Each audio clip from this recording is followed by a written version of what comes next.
Kuye kwamemeza abaprofeti emandulo, kumemeza abantu abadala kangaka, ngwe bantwana kanisaleleli ngani.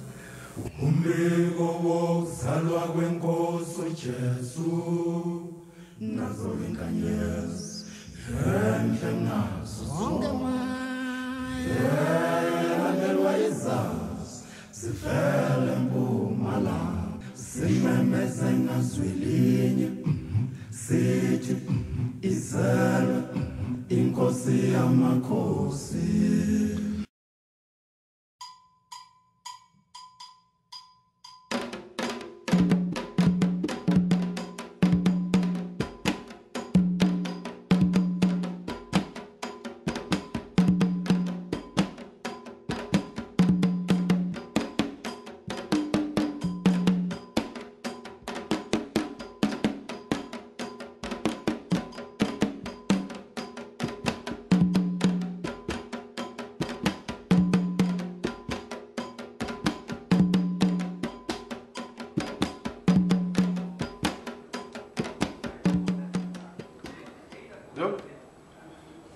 Estamos aqui com Malga de Paula, presidente da Associação Jorge da Capadócia.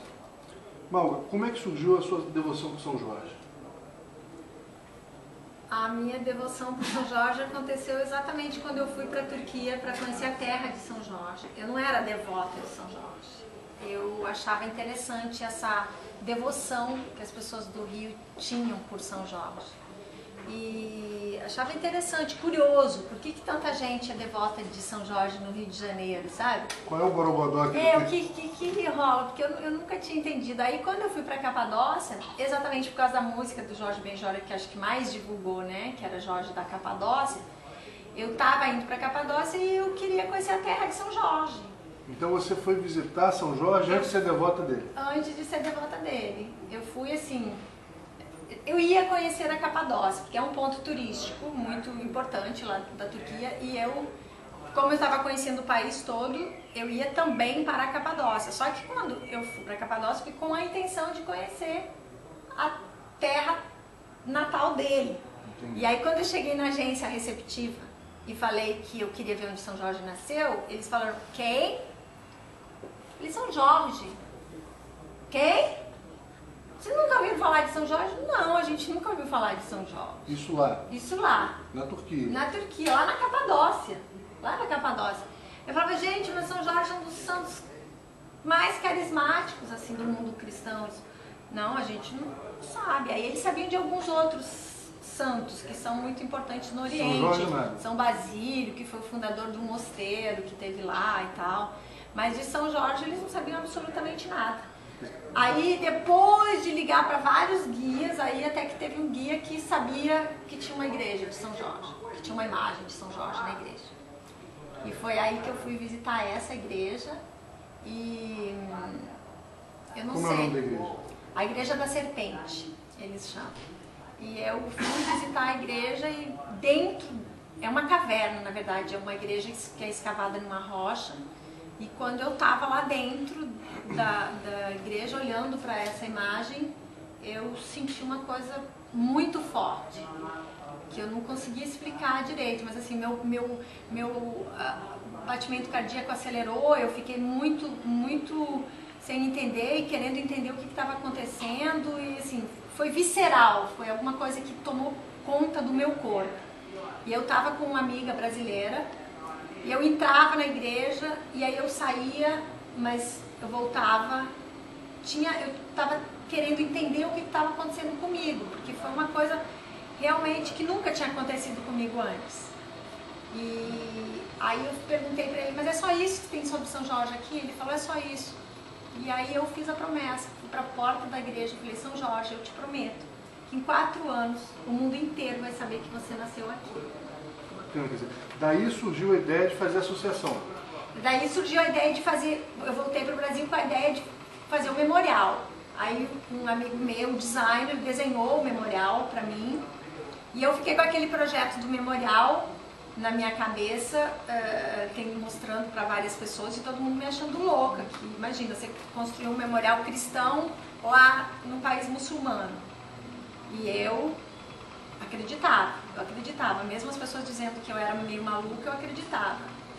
Aí foi depois que eu fui para a Turquia, em 2010, que eu consegui com o prefeito de Goreme, que é o local onde eu queria construir, na Capadócia, que eu consegui a autorização dele, que eu tinha daí a certeza de que eu ia poder fazer o memorial, que aí eu abri a fundação, para poder arrecadar os fundos e começar a juntar os recursos para fazer esse memorial. Aí você voltou para a Europa, na Capadócia, na Inglaterra, para reconstruir a história de São Jorge.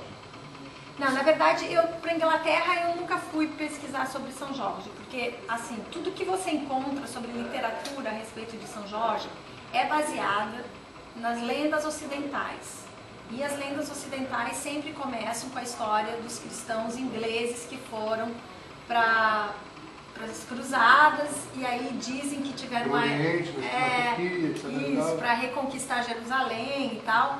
E eles dizem que São Jorge apareceu e que São Jorge teria ajudado eles a matar os muçulmanos. Mas São Jorge, afinal de contas, é inglês ou é turco? Não. São Jorge não é turco porque na época os turcos não viviam lá. Naquela época ainda não era a terra dos turcos. Os turcos chegaram depois. Mas ele teria nascido na Capadócia, onde hoje é a Turquia. Ele não é inglês, não tem nada a ver com a Inglaterra. Ele se tornou um santo importante e o patrono da Inglaterra a partir da primeira cruzada, quando os cristãos ingleses foram para o Oriente para reconquistar Jerusalém e diz que viram a imagem de São Jorge e ganharam a batalha. Eles voltaram usando a cruz, aquela cruz vermelha, que é a cruz dos cruzados, não é o símbolo dos cruzados. E aí São Jorge ficou ligado a essa história com os ingleses, mas quer dizer, foi 1000 anos depois que São Jorge já tinha morrido, que rolou essa história de São Jorge. Porque quando eles chegaram no Oriente, eles encontraram uma devoção muito grande para São Jorge. Lá já o povo lá já era muito devoto. São Jorge, na igreja ortodoxa, na igreja primitiva, ele é um santo muito respeitado e muito querido. E ele já era respeitado lá, ele já era muito querido pelos cristãos do Oriente. E eles chegaram lá e descobriram aquele santo que era tão querido, tão amado pelos orientais, e intercederam ao santo, e aí diz que viram a imagem do santo, e enfim, é complicado, porque aí ficou uma imagem que parece que São Jorge tem a ver com as cruzadas. Sabe, às vezes os muçulmanos não entendem direito, então a gente sempre tem que explicar para os muçulmanos que São Jorge não fez nenhum mal para os muçulmanos, porque São Jorge nasceu antes do Islã. Quer dizer, somente 200 anos depois que São Jorge morreu é que nasceu Maomé, o fundador do Islã. Então ele não teria como ter feito nada de mal contra os muçulmanos. Só que os ingleses pregaram isso. E aí ficou divulgado para nós no Ocidente a história dos ingleses. E foi por causa dos ingleses, foi uma imposição da Inglaterra que Portugal passou a adotar São Jorge como patrono de Portugal. Interessante. Agora, afinal de contas, hoje, lá na Europa, ele é tão querido quanto é aqui no Brasil?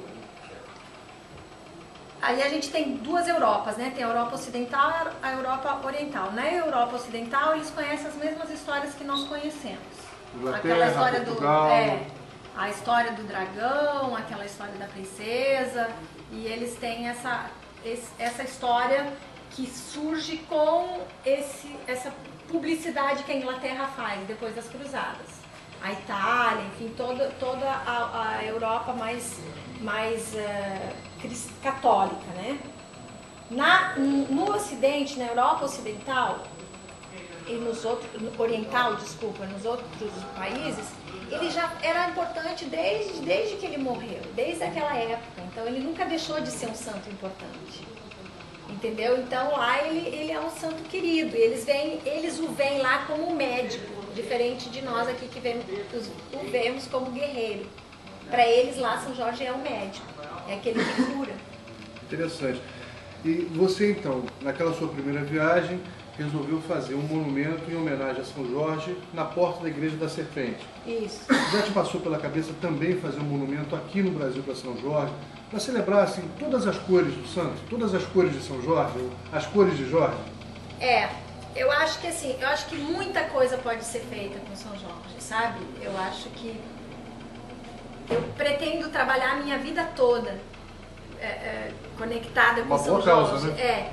Mas eu primeiro tenho que cumprir a promessa que eu fiz pra ele, né? Combinado na cara. E assim, a promessa que eu fiz pra ele, acabei fazendo a promessa que não é exatamente uma promessa pessoal, porque esse memorial não vai ter lá placa nenhuma de que sou eu que estou dando o memorial para São Jorge, nada disso, nem quero que meu nome apareça, mas o que vai ter lá é um presente do Brasil, presente do povo brasileiro. Depois que isso acontecer, que eu conseguir construir isso, aí eu posso pensar no memorial aqui. Mas depois da promessa, depois de conseguir a autorização e de começar a trabalhar e de abrir a fundação, eu sempre fiquei perguntando para São Jorge me mostrar quais as razões, por que aconteceu isso, por que eu encontrei com ele lá e por que aconteceu isso. Bom, dá para conviver bem sendo agnóstica e presidente de uma associação que quer construir um monumento para São Jorge? Dá, porque eu acho que tem uma coisa que a gente tem que separar, que é a fé da religião, né? Eu sou agnóstica com tendências teístas, né? Porque o agnóstico é aquele que diz, você não pode provar que Deus existe, mas você também não pode provar que Deus não existe. Isso. E com tendência teísta, porque eu acredito que existem coisas além da nossa capacidade de explicar. Eu acredito no paranormal, eu acredito em uma série de coisas, mas isso não tem a ver com religião, né? Então, quer dizer, se nós formos dizer a nossa religião, nós somos agnósticos, mas não tem nada a ver com a fé. Eu tenho fé em São Jorge. Independente, como eu falei outro dia, o meu São Jorge... É difícil explicar fé, devoção, né? Mas eu não sei, eu achava mais, hoje já não, eu consigo separar. Eu tenho fé em São Jorge. As pessoas me perguntam, você não acredita em Deus? Eu tenho meus momentos de dúvida com relação a Deus, porque todos os agnósticos falam, você não pode provar que Deus existe, não pode provar que Deus não existe. Mas eu sou devota de São Jorge, quer dizer, devota é uma palavra já que fica conectada com a questão da religião, né? Por isso que eu falo, São Jorge é meu amigo, eu sou amiga de São Jorge. Bem relacionada, né? Bem relacionada. Não, eu bato altos papos com ele e brigo com ele, de vez em quando a gente briga. Teve uma experiência incrível que o Chico não estava nada bem no hospital, passando muito mal, e uma noite eu saí de lá e deixei o meu santinho de São Jorge do lado, assim, do travesseiro. A enfermeira disse, não pode deixar nada aí, tem que colocar na parede. Eu falei, não, pelo amor de Deus, ele tem que dormir aqui no travesseiro do Chico. E saí de lá. E quando a agnóstica fala, pelo amor de Deus, o pelo amor de Deus, pelo amor de Deus, é força do hábito, né? Aí coloquei ele e falei, não tira daqui, por favor, e deixei com uma fé. Eu falei, São Jorge, eu vou chegar aqui amanhã, o Chico vai estar melhor, porque você vai me ajudar. E quando eu saí de lá, eu falei, olha, São Jorge, você trata de cuidar do Chico, senão eu vou roubar o seu cavalo. Eu vou te deixar a pé. E aí, mas falei sério com ele, sabe? Porque eu falo sério com ele. E aí, no dia seguinte, eu cheguei lá, o Chico estava melhor. Eu e a minha irmã chegamos e ele do nada, ele estava meio ausente, ele estava meio out. Ele olhou para mim e falou, sabe o cavalo que eu tô cavalgando? Eu olhei para minha mãe e fiquei toda arrepiada. Eu falei, o que tem o cavalo? Ele falou, é branco. E o santinho estava assim no travesseiro dele, né? Ele só falou isso, é branco. Aí já foi um sinal para mim, sabe? Muito legal, muito legal. Essas coisas. Eu brinco sempre, Malva, dizendo que São Jorge é pop, né? São Jorge é pop. São Jorge é pop. Dá para explicar esse amor que as pessoas têm por São Jorge? É assim, eu comecei meu trabalho em São Paulo e a relação que São Paulo tem com São Jorge é diferente do que o Rio tem. Eu sou gaúcha. A relação que gaúcho tem... Não dá para esconder, que o sotaque é forte. A relação que gaúcho tem é diferente do que no Rio. Então, acho que São Jorge é pop mesmo no Rio. Salvador também, eu acho que é um pouco, né? Só que lá ele é sincretizado com Oxóssi. Com Oxóssi. Ogum lá é Santo Antônio, né? Mas essa comoção que tem com São Jorge é muito mais forte no Rio. E eu acho que é exatamente porque sincretizou com os orixás. Aí que eu vou chegar. Queria te perguntar, até que ponto você acha que essa relação, essa sincretização, o sincretismo com a Umbanda, com o Candomblé, contribuíram para aumentar a devoção por São Jorge? Pelo santo católico, né? Até que ponto a Umbanda e o Candomblé contribuíram para... Até que ponto a Umbanda e o Candomblé contribuíram para aumentar a devoção ao santo católico? Mas se você observar, a partir da fundação da República, nós temos um Estado secular, né? O Brasil passou a separar religião e política. Só que até a guerra, até 1945, por aí, se praticasse Umbanda ou se praticasse Candomblé, era preso por curandeirismo. Então, na verdade, liberdade de culto não existia, existia em termos. Então, imagina, as pessoas, mesmo que elas acreditassem em Ogum, mesmo que elas acreditassem nos santos afros, nas coisas, na cultura afro, elas não podiam dizer. Elas não podiam falar, porque se elas falassem, elas eram presas.